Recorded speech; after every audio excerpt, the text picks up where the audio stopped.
साथियों, हमारी आज की वीडियो का टॉपिक होने वाला है ट्रांसफार्मर में न्यूट्रल कहां से आता है। साथियों, आप सभी को पता होगा जो हमारे पास ट्रांसफार्मर नाम की एक युक्ति होती है जो कि साथियों वोल्टेज को क्या करती है, अप और डाउन करती है। साथियों, इस ट्रांसफार्मर के अंदर क्या होता है, साथियों एक न्यूट्रल पॉइंट भी निकाला जाता है। जैसे कि मान लीजिए कि 3 फेज की सप्लाई हमें ट्रांसफार्मर बाहर दे रहा है, लेकिन इन 3 फेज के साथ एक न्यूट्रल भी हमें बाहर देखने को मिलता है साथियों। लेकिन मैं आप सभी को बता दूं साथियों, ये जो न्यूट्रल होता है ना, हर एक ट्रांसफार्मर में नहीं होता। साथियों, ये न्यूट्रल जो होता है सिर्फ और सिर्फ डिस्ट्रीब्यूशन ट्रांसफार्मर में ही पाया जाता है। किसमें पाया जाता है भैया? डिस्ट्रीब्यूशन ट्रांसफार्मर में ही पाया जाता है। डिस्ट्रीब्यूशन, ठीक है, डिस्ट्रीब्यूशन ट्रांसफार्मर में ही ये पाया जाता है। अब साथियों, डिस्ट्रीब्यूशन ट्रांसफार्मर क्या होता है? साथियों, डिस्ट्रीब्यूशन का मतलब होता है डिस्ट्रीब्यूट करना, मतलब किसी चीज को भेजना।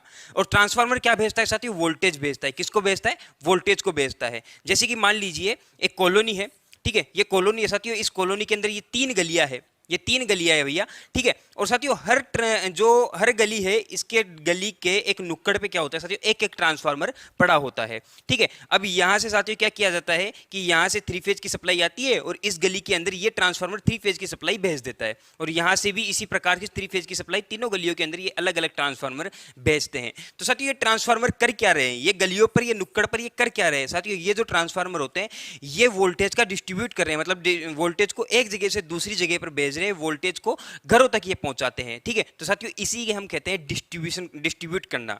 और साथियों ये जो न्यूट्रल पॉइंट है ना, ये सिर्फ और सिर्फ डिस्ट्रीब्यूशन ट्रांसफार्मर में ही पाया जाता है। जिन ट्रांसफार्मर की सहायता से साथियों न्यूट्रल मतलब सप्लाई भेजी जाती है घरों तक, उन्हीं के अंदर ये पाया जाता है। इतनी बात आप सभी को समझ में आ गई होगी। तो साथियों अब आपका मानना यह है कि सर मान लीजिए कि ये तो गली है, लेकिन गली से पहले क्या होता है? एक सब स्टेशन होता है, ठीक है। क्या होता है? सब स्टेशन होता है। इस सब स्टेशन में भी क्या न्यूट्रल होता है? तो मैं आपको बताऊं साथियों, सब स्टेशन के अंदर न्यूट्रल हो भी सकता है और नहीं भी हो सकता, क्योंकि डिस्ट्रीब्यूशन का काम सब स्टेशन से ही शुरू हो जाता है, ठीक है।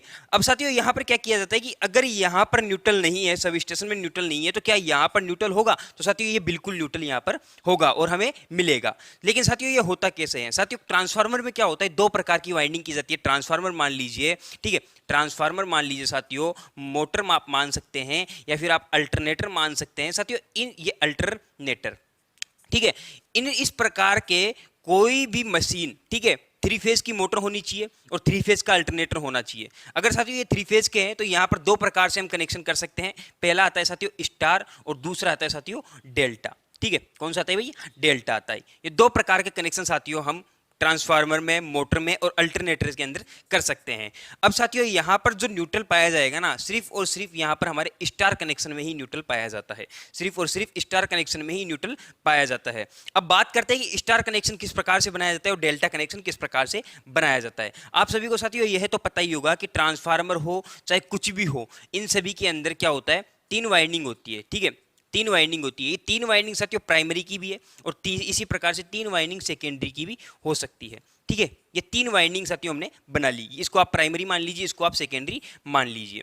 साथियों क्या होता है कि जो प्राइमरी वाइंडिंग होती है ना, अधिकतर इसके कनेक्शन हमेशा डेल्टा में ही किए जाते हैं। डिस्ट्रीब्यूशन ट्रांसफार्मर की प्राइमरी वाइंडिंग के कनेक्शन हमेशा डेल्टा में ही किए जाते हैं। कुछ इस प्रकार से साथियों, कुछ इस प्रकार से किए जाते हैं, ठीक है। इतनी बात आप सभी को समझ में आ गई। और यहां पर क्या कर दिए जाते हैं साथियों? यहां से इसके अंदर 3 फेज जोड़ दिए जाते हैं। तो यहां से प्राइमरी को, यहां से साथियों 3 फेज की सप्लाई मिली। लेकिन इसके अंदर ऐसा नहीं होता। जो सेकेंडरी वाइंडिंग होती है, सेकेंडरी वाइंडिंग के अंदर तीनों को शॉर्ट किया जाता है, बराबर के टर्मिनलों को, ठीक है। ये क्या हो गया साथियों? ये हो गया हमारे पास जो R1 है, ये R2 है, ठीक है, सॉरी R1 Y1 और ये B1, ठीक है। इस प्रकार के क्या होते हैं साथियों? ये इन हमने वाइंडिंग को नाम दिया RYB, हमने इनको नाम दे दिया। और इनका जो 1-1 टर्मिनल है सभी को शॉर्ट कर दीजिए। और साथियों जहां से हमने 1-1 टर्मिनल्स को शॉर्ट किया साथियों, वहीं से हमारे पास न्यूट्रल निकल जाता है। तो न्यूट्रल कहां से निकला साथियों? न्यूट्रल निकला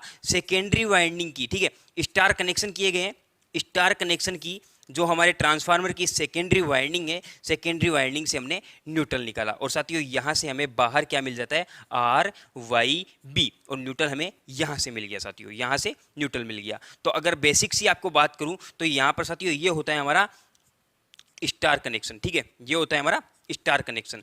और साथियों स्टार कनेक्शन के यहाँ से ये पॉइंट जो है ना, ये पॉइंट हमें न्यूट्रल प्रोवाइड करवा रहा है, यहाँ से हमें न्यूट्रल मिल रहा है। ये आर हो गया, ये वाई हो गया और ये बी हो गया, यहाँ से साथियों हमें न्यूट्रल मिल जाता है। तो इतनी बात आप सभी को समझ में आ गई कि जो ट्रांसफार्मर के अंदर न्यूट्रल निकाला जा रहा है, कहाँ से निकाला जाता है और कौन सी वाइंडिंग से निकाला जाता है, कौन से ट्रांसफार्मर की अंदर से निकाला जाता है। साथियों न्यूट्रल जो होता है ना, अधिकतर सेकेंडरी वाइंडिंग से ही बाहर निकाला जाता है। प्राइमरी बहुत कम चांस, बहुत कम कंडीशन ऐसी होती है कि जो प्राइमरी वाइंडिंग है इसके अंदर भी न्यूट्रल हो। क्यों? क्योंकि साथियों इसके अंदर हमें सप्लाई देनी पड़ती है, इसके अंदर से हम सप्लाई लेते नहीं है। और जहां से हम सप्लाई लेते हैं, जैसे कि हमारी सेकेंडरी वाइंडिंग है, सेकेंडरी वाइंडिंग से हम सप्लाई लेते हैं, तो यहाँ पर हमारे पास न्यूट्रल होना जरूरी है, क्योंकि साथियों घरों के अंदर एक आर फेज के साथ एक न्यूट्रल जाना बहुत ही ज़्यादा जरूरी है। तो उम्मीद है आपको वीडियो अच्छा लगा होगा। वीडियो अच्छा लगा है तो वीडियो को लाइक, चैनल को सब्सक्राइब और बेल आइकन को ऑन जरूर से कर लीजिए। धन्यवाद साथियों।